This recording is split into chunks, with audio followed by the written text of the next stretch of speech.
So, Sabado nga mga ate kuya, hindi ako nakalabas ng Sabado. And then rin naisip ko lumabas ng Sunday. Chinat ko anak-anakan ko taga Las Piñas. Sabi ko, nak, kung gusto mong sumama daanan kita dyan, dala ka helmet mo. Ayan. And then ayun na nga. Nag-start na ako ng motor dyan, paalis. Ayan. Tapos, sinundo ko na yung anak-anakan ko sa Las Piñas. Ayan, sa lugar nila. Ayan. Diba? Aliw yung anak-anakan ko yung sinakshit. Opak. Diba? Pek short. Ayan. So, nagmotor-motor na kami. Punta ng seaside.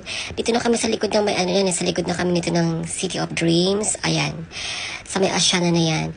Aliw na aliw siya mag-video. Kasi nga, naaliw rin siya kasi harurot daw ako magmotor. Ayan. Malapit na kami sa Diosdado Macapagal Boulevard na ito mga ate kuya. Ayan. Motor-motor kami dyan dalawa. Ayan, pagpasok namin, tinuro ko na kagad sa kanya, ayun yung pupunta nating club, yung mailaw na yun. So, ayan na. Pagkaliwa namin dyan, ayun yung seaside Macapagal, dyan ako nagtrabaho back then, 10 years ago, pa yun ata, or 12 years ago na. Ayan na nga kami sa Matrix Club. Yung anak-anakan ko dyan, ayan na, sabi ko, wow, amazing dito, mother. Parang masarap dito pag nagpag-party-party palagi. Sabi ko, oo naman, basta may pera ka na, di ba? Ayan. Pero napansin ko sa anak-anakan ko, ba't ganon? Ba't parang dirty skin siya ngayon? Hindi ko alam. So, eto na nga, anyway. Ayan na, sinamahan na kami dyan ni ate. Iniwan namin yung helmet niya kasi hindi naman kasya yung helmet niya sa compartment ng motor ko. Kasi nga, pang isahan lang helmet yun.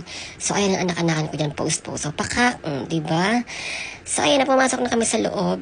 At tatandaan pa ako ni ate dyan, nag-assist sa amin. Sabi sa akin, lasting pa dito ka, madam, diba? Lasting na lasing ka po, no? Mer dance ka. Grabe, nahiya ako, day. Ayan na, mga ate kuya, pumasok na kami dyan ng knock-sheet ko.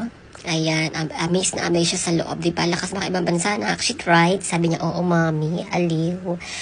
And dapat daw nag-outfit siya. Hindi ko daw sinabi na gito pala kaganda daw dyan. Sabi ko, okay lang yung shit. Wala naman ditong dress code. So, ayun na nga, party-party na kami ng anak-anakan ko dyan. Naka-first session pa lang kami. Ayan. Hindi pa siya dyan lasing kasi kakasimula pa lang namin. Kumbaga, nagkalma lang kami dyan sa drama na yan. Sabi ko, enjoy mo lang ang buong gabi, anak. Para masaya. Ayan. Yan sa part na yan, wala pa masyadong tao talaga. Ayan, diba? Ay, mga promo girl. Aling na aling yung anak-anakan ko dyan kasi nga sabi niya, ay, gusto ko maging ganyan, mother, one day. Sabi ko, yes, magka-brush ka, magpakinis ka. Huwag mong hayaan maging dirty ang skin mo kasi paano ka magiging ganyan. Div show. Ayan, dance-dance na siya dyan. Ayan, sayo-sayo na siya dyan, ganyan, pakak, diba? Oh. Tapos sa isipan na actually, labas tayo, sabi niya, nailabas tayo na. Sige, okay na, go. Ayan, kasi gusto niya na bumili ng Yossi. Hindi naman ako nag-Yossi talaga. So, sabi ko, ikaw na lang. Kung lalabas kami dyan, biglang bumuhos yung ulan. Kaya sabi ng anak-anakan ko, siya na lang daw ang bibili. Sabi niya sa akin, mother, dito ka na lang. Hintayin mo ako dito sa labas. Ako na lang bibili ng Yossi ko. Sabi ko, okay na, shit. Bumalik ka ng maayos. Yung kompleto. Hindi bawas ang kamay, hindi bawas ang paa. So, ayan na nga, hinintay ko siya dyan. At medyo malabig nga talaga sa labas kasi seaside yan eh. Paggabi talaga sa seaside, malamig ang panahon, mga ate kuya. Ayan, OTTD for the day muna tayo. Ayan ang anak-anakan ko dyan. Nag-second batch na kami. Ayan. Second batch na kami ng ng drinks. Ayan, ayan na yun. Pakak, pakak, Ginagaya niya yung mga dance step ng mga idol niyang mga Thunderloo. Nanay-nanayan niya rin. Pakak, sabi niya. Ganito yung dance ni Idol Shernan, mama. Ganito yung dance step ni Mother Kimboy. Pakak-pakak siya gano'n, di ba? Subaere. Sabi niya pa nga sa akin, sindihan ko daw siya ng sigarilyo para ma-experience siya maging, alam niyo na, madam. Kaya lang, walang bumuga. Ulitin ko daw ulit. Isa pa, pakak. Ayan ang knock-sheet ko, diba? Galing magsubo, pakak. Parang dragon lang, diba mga ate kuya? Pakak. Dito sa part na to, mga ate kuya, ang knock-sheet ko na yan, bangi na slightly-ru.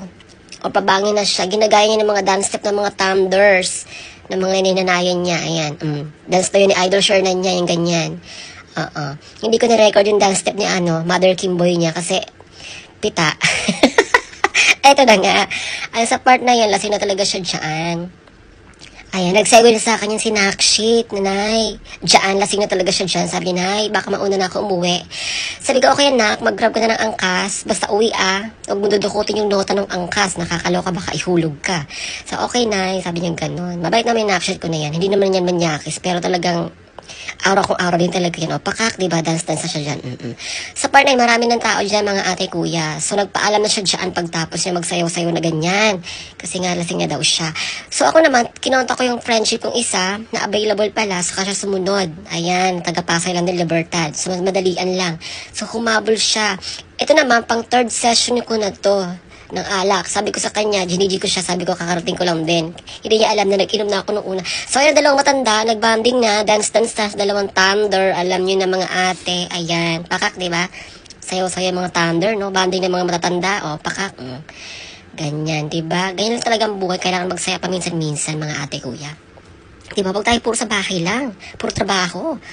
Pag sayo-sayo kayo, mag-indak-indak kayo, para yung kolon nyo, yung tae, bumaba. Diba? Charot. Ayan.